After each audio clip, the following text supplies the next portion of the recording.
Coming up on today's episode of Airborne Unlimited, the day a private company lands on the moon gets closer, Captain Chesley Sully Sullenberger to address NBAA 2015, F-35 ejection seat safety being reviewed.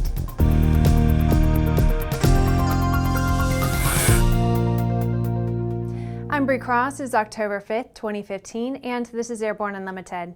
Moon Express believes it is one step closer to becoming the first private company to land a spacecraft on the moon. The company has signed a contract with Rocket Lab to launch 3 Moon Express robotic spacecraft to land on the moon starting in 2017. Moon Express is the first company in history to secure such a contract. Under the launch service contract, Rocket Lab will use its Electron rocket system, which is still under development, to launch 3 missions of Moon Express's MX-1 lunar landing spacecraft. The MX family is a flexible, scalable spacecraft that is capable of reaching the lunar surface from Earth's orbit on direct or low-energy trajectories. 2 launches of MX-1 have been manifested with Rocket Lab for 2017, with the third to be scheduled at a later date. Moon Express has the option of launching from Rocket Lab's private launch range in New Zealand or from an American range. The National Business Aviation Association has come up with a great speaker for their annual convention being held in Las Vegas on November 17th through the 19th. Retired U.S. Airways Captain Chesley B. Sully Sullenberger III will be a featured speaker during the second day opening general session of the convention known as NBAA 2015.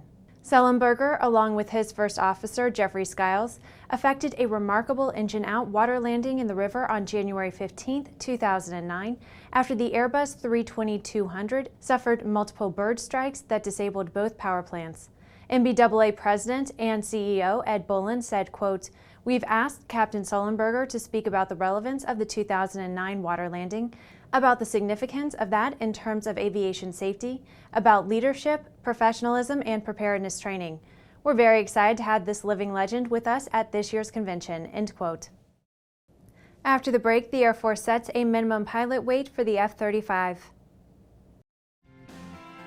AML's patent-pending wireless induction charging system eliminates confusion over those charging cables, cuts down cockpit cable clutter, and allows you and your passengers to fly cordless and eliminate the cable nightmare. www.aviationmodificationleaders.com. The KSN 770 is an affordable, WAS-enabled integrated MFD with a flexible hybrid user interface from Bendix King. Get your fingers on the 770's perfect blend of touchscreen and hard buttons. Easily control your GPS navigation, NavCom, weather, traffic, and terrain in any condition. For more information, go to bendixking.com. Concorde's recombinant gas RG series sealed battery technology produces a high-performance battery with the advantages of being pre-tested and fully charged at the factory. Find out more about Concorde's entire line of batteries at www.concordebattery.com. Concorde, the heart of your aircraft. There's a difference between charting a steady course and pushing for the ceiling. And for nearly a century, Hartzell Propeller has been defining that difference. It's in our passion for engineering and research and our dedication to testing the limits of performance. We are built on honor. We are Hartzell Propeller. Welcome back. If you would like to be a supporter of Airborne Unlimited, send an email to jim@aero-news.net. While aviation has often been plagued with the problem of an aircraft being too heavy, this time the problem is with the pilot being too light. The Pentagon has restricted pilots weighing less than 136 pounds from flying the F-35 because of an issue with the ejection seat. Tests have shown that below that weight, the seat would rotate too far forward during a low-speed ejection, possibly causing neck and back injuries. It's reported that, according to a story that first appeared in the trade publication Defense News, the restriction went into place August 27th. The seats are made by the Martin Baker Aircraft Corporation based in the UK.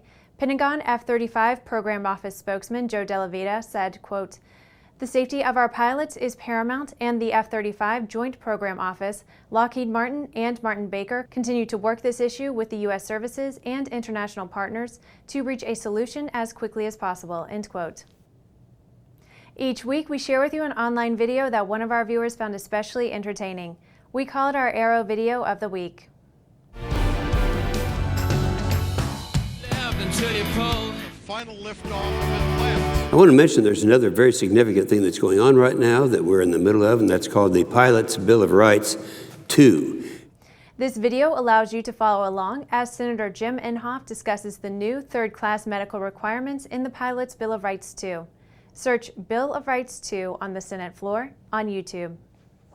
After these messages, the Chicago ATC fire report is issued.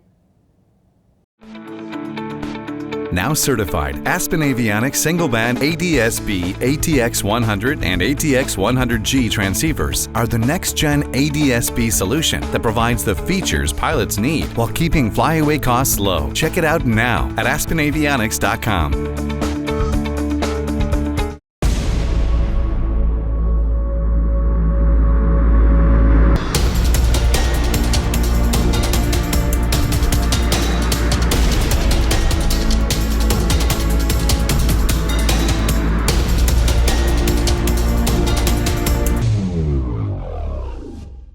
Redbird Flight Simulations is dedicated to revolutionizing flight training by designing, manufacturing, and delivering affordable and innovative flight training technologies. Each Redbird device is designed to enhance the training experience for pilots of all levels, from student to ATP.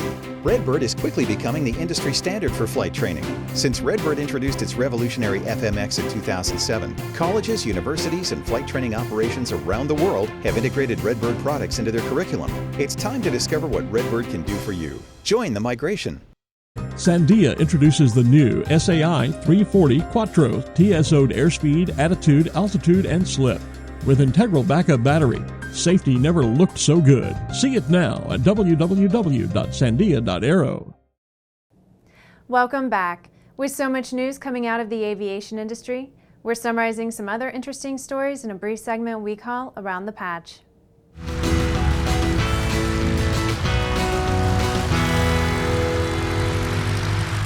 The Department of Transportation Inspector General has released a report regarding a fire at an air traffic control center in Chicago last year.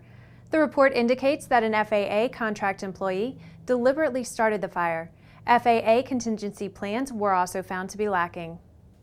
United Launch Alliance successfully launched its 100th mission Friday with an Atlas V rocket carrying the Mexican Morelos III satellite. This mission used an Atlas V 421, which includes a 4-meter diameter payload fairing and 2 Aerojet Rocketdyne solid rocket motor boosters. Flight Aerospace Solutions and Avmax Group have announced an agreement for the Automated Flight Information Reporting System 228 for the 2 airlines Avmax owns. The current and future leased fleet will reach a size of 146 aircraft over a 7-year term. The International Air Transport Association recently released data for global air freight markets showing that in August, freight markets stabilized after 2 months of decline. However, the industry will have to work hard to match the strong finish to 2014, according to the association. The Navy has released its findings in the investigation of a World War II-era aircraft wreck site in Austin, Florida. The wreck of an SBD-5 Dauntless bomber piloted by Ensign William T. Bellmeyer, who died in the crash. Well, that's it for today's trip around the patch. Now let's move on to the rest of the news.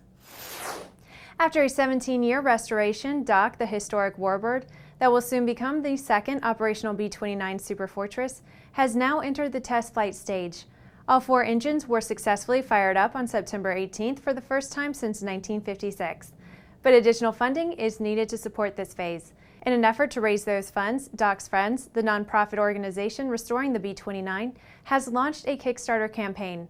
The group will have 30 days to reach their stated goal of $137,500. Costs associated with this amount include fuel, maintenance, insurance, and others. In a show of support, Apollo 13 crew members Jim Lovell and Fred Hayes, as well as former SR-71 pilot Buzz Carpenter, also offered their thoughts of the importance on restoring and preserving history such as Doc. Their comments were captured on camera and are viewable on the Kickstarter page. Well, that's our program for today. Remember to get comprehensive real-time 24/7 coverage of the latest aviation and aerospace stories anytime at aero-news.net. Remember that Airborne Unlimited is streamed daily Monday through Friday with additional breaking news bulletins for important stories that fall outside of our normal deadlines. Please join us and a growing roster of over 100 outstanding industry associations and organizations every weekday for the best in aviation and aerospace news. From the staff of the Aero-News Network, the aviation world's most comprehensive news and information resource.